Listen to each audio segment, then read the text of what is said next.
it's Jill from the Cozy Company, and today I'm going to be showing you how to create a chunky knit blanket using the hurdle stitch. This pattern is beginner plus friendly, so having a little experience with chunky knitting is helpful. If you're brand new, head over to my YouTube channel for a full beginner tutorial. But for today's tutorial, we're going to go ahead and grab our yarn, and we want to find the tail of our yarn. The tail is our end of our yarn. From there, we're going to go ahead and create a slip knot. So if you are familiar, by all means, go ahead. But for those of you who are not, what I'd like you to do is I'd like you to create a loop similar to the breast care awareness symbol, where we want the tail of our yarn on top and our working yarn, which is the yarn that's attached to our ball of yarn, underneath. We're then going to take the yarn that's underneath and we're going to go ahead and put it up and through that loop, so going from the front towards the back of the table. I'm going to grab that yarn with one hand and I'm going to pull down at the tail at the same time to tighten. And that's how we create our slip knot. So for our foundation row, we want our loops about 3 fingers wide. So I'm just going to put my fingers through, make sure it's 3 fingers. And from here, we're going to create our foundation chain. Now this is going to be the width of our blanket. So what I like to demonstrate is if you take your thumb and your pointer, and I'm going to put it through that loop. So going from the front towards the back, I'm going to go ahead and put those 2 fingers in. I'm going to grab and pinch my working yarn with those 2 fingers, and I'm going to pull up a loop the same size, about 3 fingers wide. Once I've created a new loop, I'm going to do the same thing. I'm going to take my thumb and my pointer. I'm going to put it through that loop. I'm going to grab and pinch the working yarn to create a new loop the same size. So we've just casted on 3 stitches. I'm going to go ahead and do 22 more, doing the same exact technique. So I have a total of 25.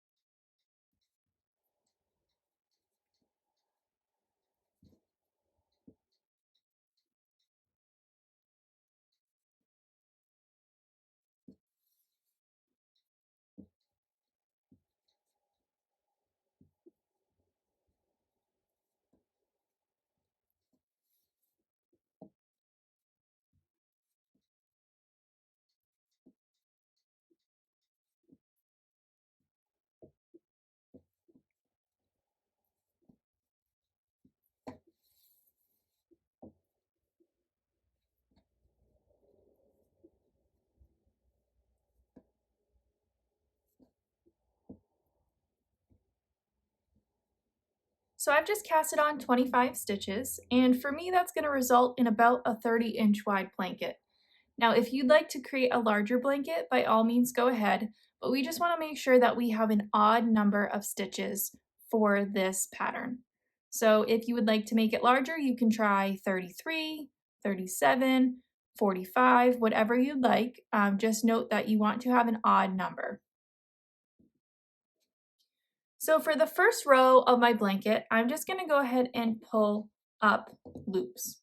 So we're going to be working through these top portions of our foundation chain, which I like to call like bumps or ridges. You can kind of see them right here along the top. So what I'm going to do is I'm going to find this very last loop that I just pulled up, and right next to it, I'm going to find the first bump or ridge in my foundation chain. It's right here where I'm pulling my finger through. I don't want to go through the middle, I don't want to go through the bottom, I just want to go through the top right here. So again, I'm going to take my thumb and my pointer, and I'm going to put it through that top part. I'm going to go from the top to the table, and I'm going to grab and pinch my working yarn with those 2 fingers, and I'm going to pull up another loop. Now these loops I want slightly smaller. I want about 2 fingers wide or smaller. And now I have 2 loops sticking up. So once I've pulled up my second loop, I'm going to go ahead and leave that alone, and I'm going to find the next bump or ridge in my foundation chain, which is right here. And I'm going to repeat that process. I'm going to take my thumb and my pointer, I'm going to put it through that bump, I'm going to grab and pinch that working yarn to pull up a loop the same size. So now I have 3 loops sticking up. I'm going to go ahead and continue that process all the way down my foundation chain until I get back to my tail. So at the end, I should have a total of 25 loops.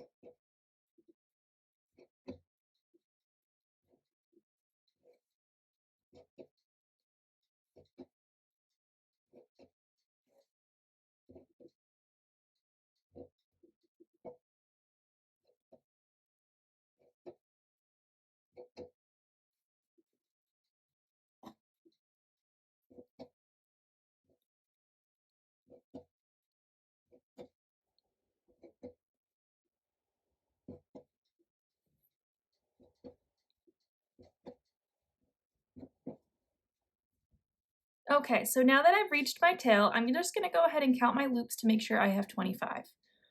1, 2, 3, 4, 5, 6, 7, 8, 9, 10, 11, 12, 13, 14, 15, 16, 17, 18, 19, 20, 21, 22, 23, 24, 25. Perfect.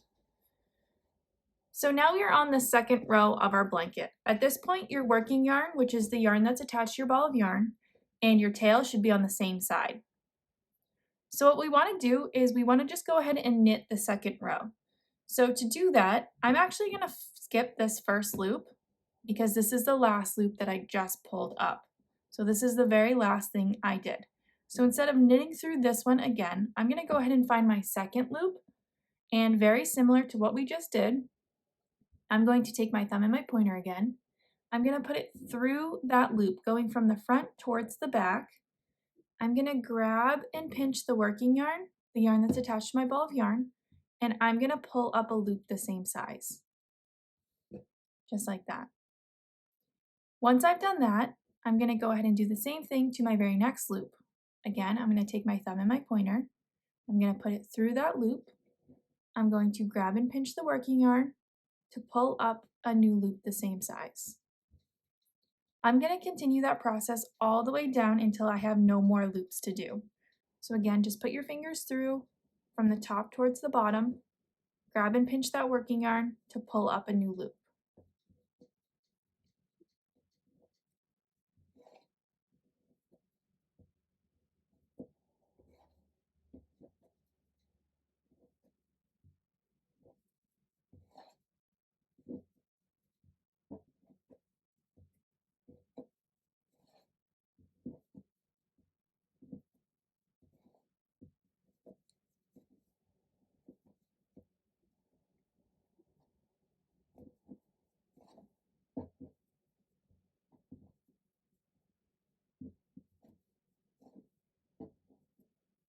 So as I get to the last loop, I want to make sure that I do this one. I'm going to go ahead and put my fingers through, grab and pinch my working yarn to pull up a loop. So now I've completed every single loop in my row except for that first one that I've skipped. So I should still have 25 loops. 1, 2, 3, 4, 5, 6, 7, 8, 9, 10, 11, 12, 13, 14, 15, 16, 17, 18, 19, 20, 21, 22, 23, 24, 25. Perfect. So we still want to have the same amount of loops. So now we're going to be on row 3, and row 3 is where we're going to introduce knit and purls. So for the first loop of row 3, I'm going to go ahead and skip it. I always skip my first loops of the row so it creates a nice even edge on your blanket. So I'm going to go ahead and skip this one, and I'm going to start in the second loop. So I'm just going to put this down, and I'm going to start in the second loop in. Now, instead of knitting this loop, I'm going to actually purl this loop. So the difference between knitting and purling is when we knit a loop, a knit stitch, we're pushing the yarn through the back of the loop like this. So when we put our fingers in, we put our fingers in through the front of the loop towards the back. So the yarn is coming through the back of the loop like that. That is a knit stitch. That is what we did with just these 2 loops right here. That is not what we want to do with this first loop. We want to purl this loop. So to purl, we're actually going to bring the yarn to the front of the loop like this. And we're going to push the yarn from the front towards the back like this. So the yarn's in the front of the loop. I'm just going to push the yarn through the loop towards the back, like that. So that is a purl stitch. So for this row, we are going to alternate from knit to purl, knit to purl, knit to purl. Every loop we're going to alternate, whether it's a knit or a purl. So my first loop, because I skipped it, we're going to consider that a knit. The second loop I purled, so my third loop of the row, I'm going to go ahead and knit. So I'm going to pull that yarn back towards the back of the loop. I'm going to put my fingers through the loop.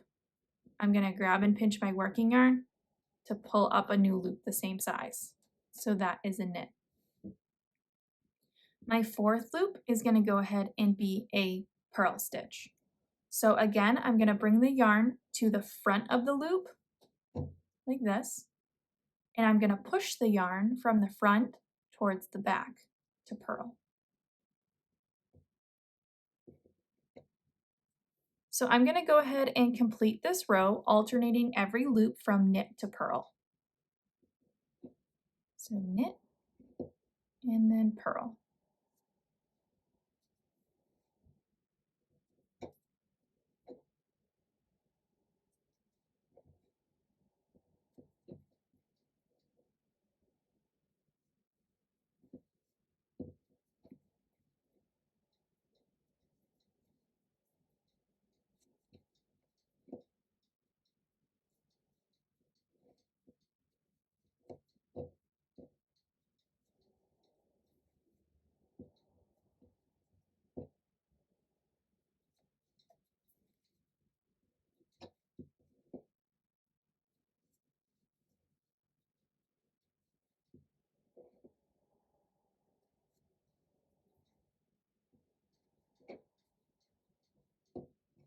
So I've just knit one, I'm going to purl one, and then your very last loop should be a knit. This is why we wanted an odd number of loops, because we want our first loop of the row and our last loop of the row to always be knit stitch.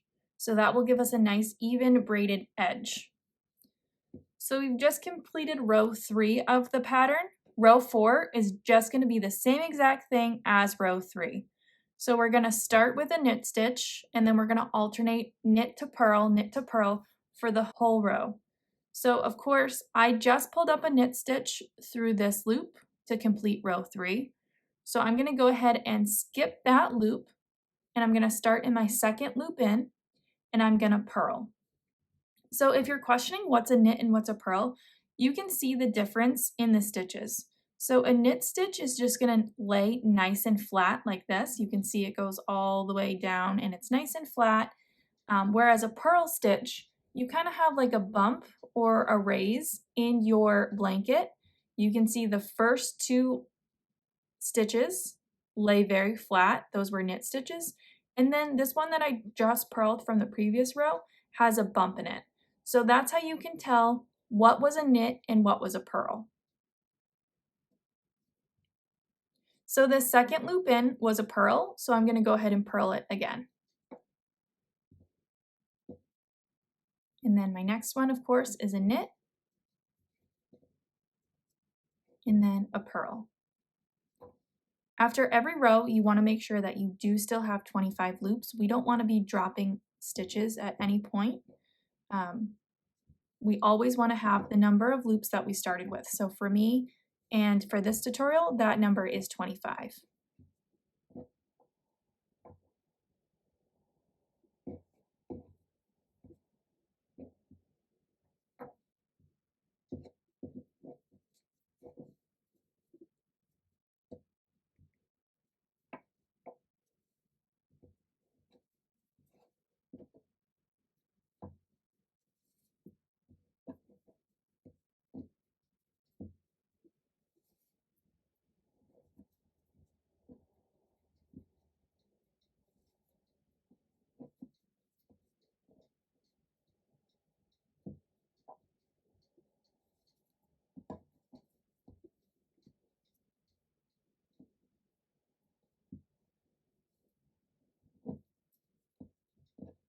So purl, and then of course my last one should always be a knit stitch.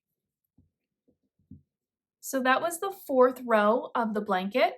So we're actually just gonna repeat those 4 rows for the entirety of our blanket. So we're gonna knit 2 rows, and then for row 3 and 4, we're gonna alternate between knit, purl, knit, purl. So it's just a 4-row sequence. That's all the pattern really is. You knit 2 rows, and then for 2 rows, you alternate between knit and purl. So I'm gonna go ahead and do the sequence one more time. And after I'm done that, I'm gonna go ahead and show you what your pattern should be looking like. So for row 1, because we're starting over, I'm just gonna knit through all of these loops.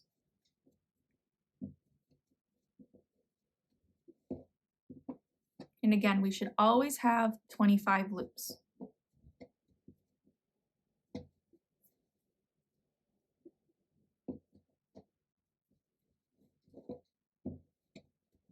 So if you are new here, one of my 2026 goals was to create more of these blanket tutorials to help us all learn together.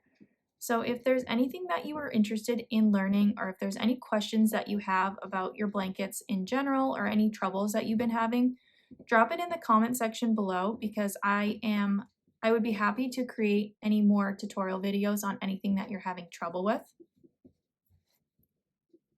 So I've just completed the first row of the 4-row sequence, and row 2 is going to be the same, where I just knit through all 25 loops.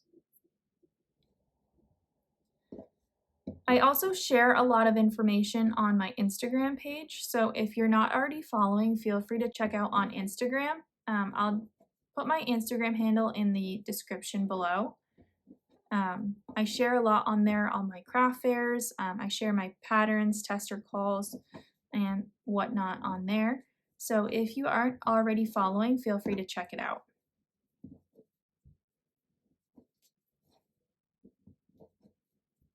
So this is row 2, and all I'm doing is just knitting through all of these loops, just like normal.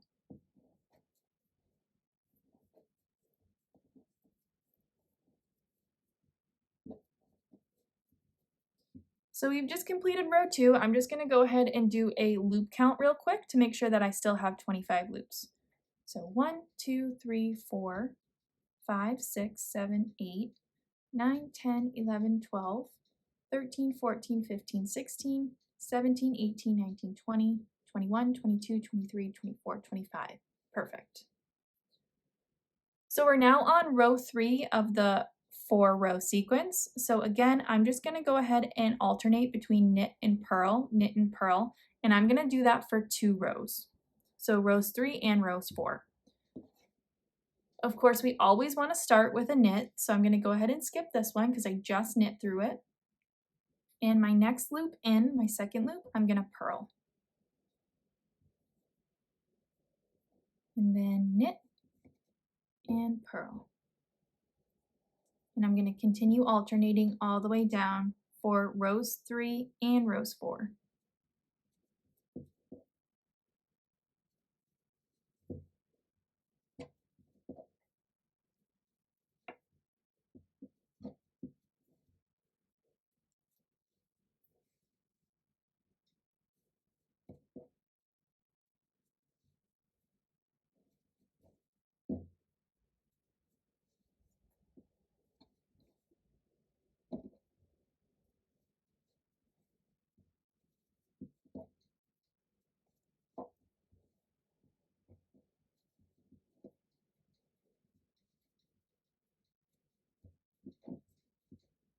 Knit, purl, and then of course my last one should always be a knit stitch.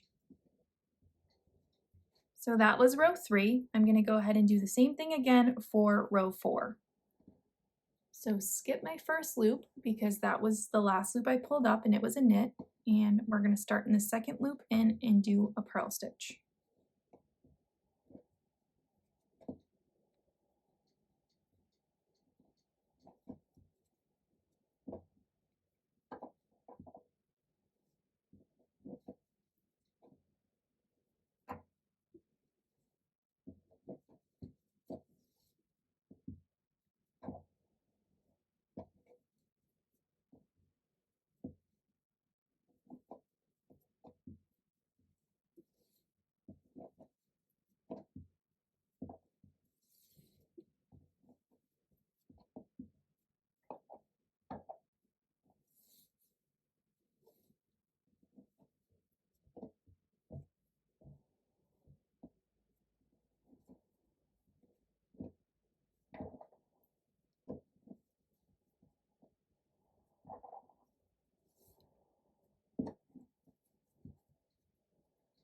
So I've just completed the 8th row of my blanket, but the 4th row of the sequence. So this is what your blanket should be looking like as of right now. You should really start to be seeing the pattern take shape. But that's really all that the hurdle stitch is. It's repeating that 4-row sequence of knit 2 for 2 rows, and then rows 3 and 4 you alternate between knit, purl. Again, this is only going to work if you have an odd number of stitches because we always want our end loops in our first loop and our last loop, our end loops, to be knit stitch. So I'm going to go ahead and continue on with this pattern, and I will meet you back here once I'm at my desired length of blanket so we can close it off together and I can show you how to do that. Hey everyone, welcome back. I've just completed my desired length of my blanket and now I'm getting ready to close it off. So I did just knit for 2 rows. That's not necessary, that's just where my yarn landed. You can close off your blanket at any point of the sequence that you would like to do. But we're actually just going to go ahead and close this off like a normal blanket. So if you're not familiar, what we're going to do is we're going to make a loop in the very first and the second, just like normal. We just want these loops slightly larger. From there, we're going to go ahead and take the first loop and we're going to put it over the second loop, like that. And then in our next loop in our row, we're just going to add a loop like normal. We should have 2 loops again. We're going to take the new outside loop and put it over the inside loop. Then we add a loop again, just like normal.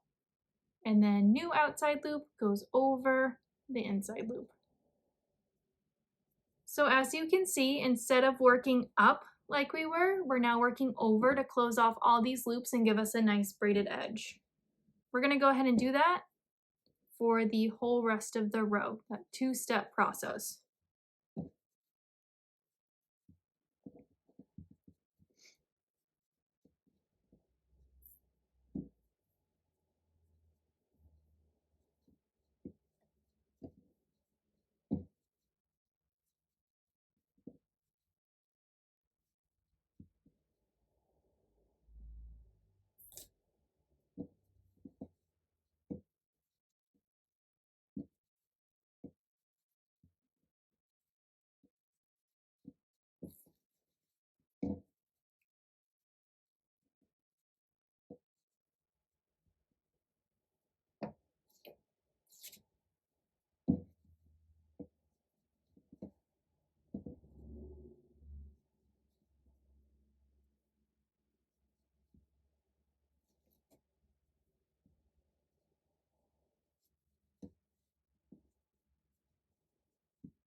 Well, I'm just left with the last 2, so I'm going to go ahead and do it one more time.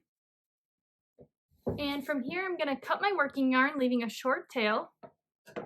And then I'm going to insert the tail through the back of that loop and pull gently but firmly. I'm just going to go ahead and find somewhere close by, like the side here. And I'm going to put the tail through the side so it creates another loop and then knot it one more time. So now I have 2 knots. I'm just going to weave in the rest of this tail through the top of my blanket, or you can cut it short if you'd like. And we have finished off our blanket. If you have any questions, concerns, or comments, feel free to drop them in the comment section below, and make sure you follow along on Instagram. Thanks for subscribing.